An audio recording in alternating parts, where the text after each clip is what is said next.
So hello everybody, you're very welcome back to Law Hero. My name is Jen and I make videos about the law, and today's my last Easter video. I've been on a roll. I've been making so many videos. Basically the videos I make are in response to the books I read, if you're wondering where I get my video topics. And yeah, what I love to do is read a book, then make a video about it, because that kind of keeps in my mind, cements in my mind the idea of the book. And this latest book that I read was called The Yellow Pad by Rick Rubin. Is an American retired banking executive, lawyer, and former government official. He served as the 70th US Secretary of the Treasury during the Clinton administration. Before his government service, he spent 26 years at Goldman Sachs, eventually serving as a member of the board and co-chairman from 1990 to 1992. He is credited as a force behind the Clinton-era economic prosperity, including the 1993 Deficit Reduction Act and Balanced Budget Act of 1997. Critics of him argued the bank-friendly policies he supported contributed to the financial crisis of 2007-2008. As of 2022, he is active in several organizations, including the co-founder of the Hamilton Project, co-chair emeritus of the Council of Foreign Relations, and is a senior counselor at Centerview Partners. Okay, so that's our guy, and he wrote the book, The Yellow Pad. Actually, my boyfriend's mom gave it to me because she knew that guy was a lawyer and she wanted me to read it, and I frankly loved it. Long story short, the book is an intricate exploration of the nuances of decision making, emotional intelligence, and leadership in the face of uncertainty. And I'm going to go through five of the ideas in the book. There are several, but these are my 5 favorite. This individual, Robert Rubin, was able to make really difficult decisions when he was under pressure. And I think I kind of appreciate that, because I'm like, okay, this guy is like the US Secretary of State. He has so many people relying on him. This guy surely made good decisions. So the first key information he gives is embracing uncertainty in decision making. And so basically, in a world where certainty is a luxury, we're taught that there is a skill and an art to navigating uncertainty. And decision making isn't about always getting absolute certainty, but doing your best to manage the various levels of probability. So it's like always what you hear, which is progress, not perfection. Done is better than perfect. It's that kind of thing. And what I really like is so in the yellow pad, he actually has a yellow pad. And what he does is he puts down all the pros and cons of what the decision can be, and all of the opportunity cost of making a decision or not making a decision. And that is how he made decisions throughout his entire career. And he caveats all of it by saying that no amount of critical thinking can guarantee an outcome as expected. He always said, expect the unexpected. And he basically is trying to get us to understand that when the ground below us is shifting, and in moments of extreme disruption, we may feel totally inexperienced and totally lost. But the advice is, when you're in a really uncharted territory, to stop thinking about what you've done before and take on the facts as they come to you, and remain agile and kind of curious about the facts that are around you, and try and make some rational choices with the information that you have. And the only way to do that is look at probability. So we'll say, for example, I recently had, I got a bump behind my ear, like I haven't had it looked at yet by a doctor, but I've spoken to a lot of people about it. I've spoken to an awful lot of people. I try not to go on the internet too much because the internet can be very misleading, but there was a little bit of information, a tentative information, which somebody said to me, which was, have you got a lot of dental work done on the side where the bump is? And I have. And I didn't realize the connection between your ear and your jaw, that there can actually be a connection there.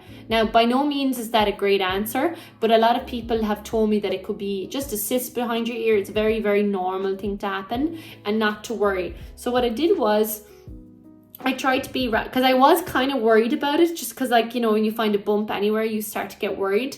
But I tried to be as rational as I could. And, like, you know, I set up the doctor's appointment. I spoke to a few people who are medics. I tried to get as much information as I could. And I rationalized my way dealing with it. I didn't want to bury my head in the sand because, you know, it's something unknown, it's something uncertain, but I also wanted to deal with it. And, like, nobody likes dealing with medical stuff. And as you get older, you start to get more, like, medical stuff happening to you. But yeah, I think it's remaining rational when something crops up, like, quite literally for me, something cropped up.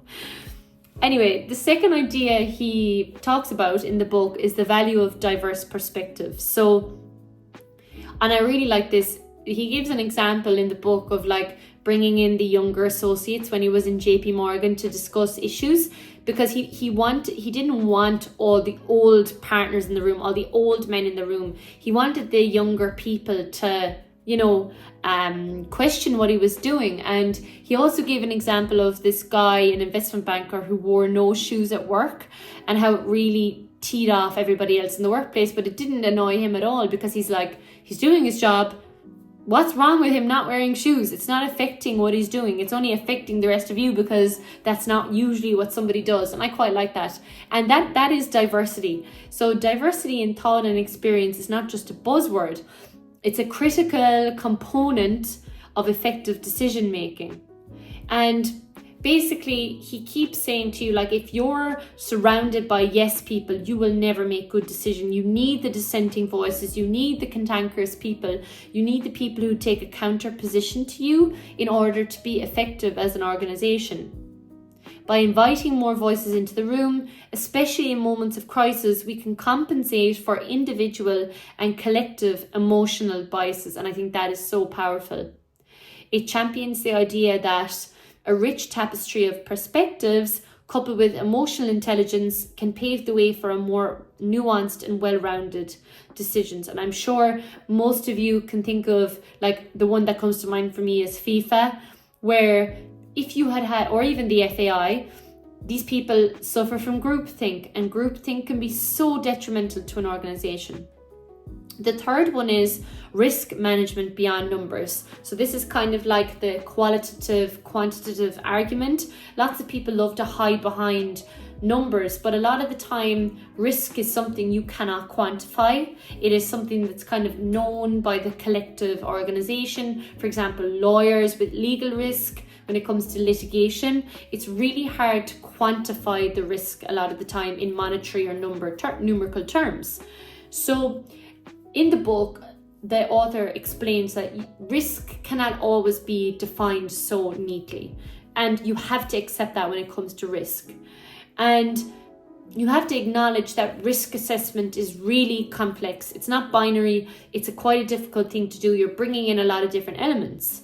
And an understanding of risk involves recognizing its range and the limitations of quantification. We explore concepts of tail risk, a rare but an impactful event that are often underestimated, and how acknowledging their possibility without succumbing to paralysis or denial is crucial. So, for example, a tail risk when it comes to banking is, I don't know, like you're overexposed, part of your market is overexposed in an asset that becomes illegal, I don't know. And so you have a redundant asset, and then, you know, a massive part of your market just falls away, leading to liquidity problems, job problems, etc., etc. If you were a good risk analysis person, you would not see it as an unforeseen risk that might happen. And how you would do that is keep an eye on government, keep an eye on global social, economic, and political movements. These are all things that are intangible and difficult to quantify, but that's what somebody who is really a good risk assessor will do. And that's why keeping a risk register sometimes is a good idea, but it shouldn't be your Bible either. You shouldn't cleave to a risk register. Risk is a fluctuating thing, and organizations should be agile to change in risk profile.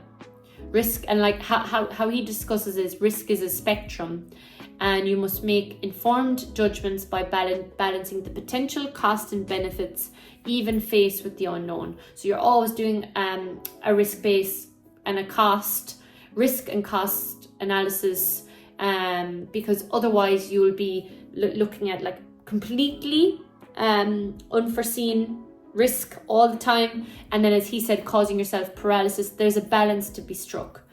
Okay, the fourth one is cultivating mental toughness and resilience. And he says that this is the cornerstone to dealing with any stressful decisions. So you must also have a really good understanding of what the role psychology plays in decision making, how we make decisions under pressure, the role of self-confidence and what that does when making decisions, the acceptance of potential failure, and the importance of moving forward once something bad has happened and you're the leader of the organization. You have to show leadership. So what the author advocates for always is clarity and focus in communication. And that's so important when you're going through a tough time as an organization, but also yourself. You cannot be clarity. At least when there's clarity, you know the way forward. You know what the path forward is going to be. And talks about the benefit of preparing for the future and how all these attributes contribute to mental toughness. Okay, the fifth one is learning from every outcome. And I think this is like really critical when it comes to making decisions, because if you don't spend time looking at the outcome of the previous decisions you've made, you're bound to repeat some mistakes, or you may fail forward.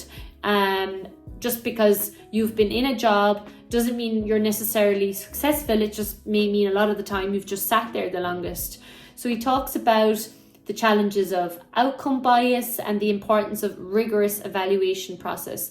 So outcome bias is when you think an outcome has come by virtue of your input or your perceived input, and you discount a lot of the other factors which have played a role in that outcome. And I discussed it a little bit in the last video I did around like meritocracy, because a lot of the time people discount the input and they just make a shortcut in their brain because it's much easier to do. But the best thing to do is dissect decisions. Ask yourself, what led to X, Y, and Z? What could I have done differently? What was the role I played? What was the role of luck? Even if you applied the Miles framework like we did in the last video, the money, insight, what did the L stand for? Money, insight, location, education, and status. Ask yourself what those played in your decision. In order to make good future decisions, it is so important to take time to evaluate your past decisions, even more so in the workplace. That's why people do debrief after a project. That's why people always take stock after a certain training is done to see what the outcome is or to see what they could have done differently, because if you're not constantly evaluating retrospectively, how can you move forward progressively? So yeah, I hope you liked my 5 favorite ideas from the yellow pad. It was really a good book. I would encourage any of you who want to be a future business leader or just to understand how somebody deals with big decisions in a big job. I thought it was fabulous. And I'll see you in the next one.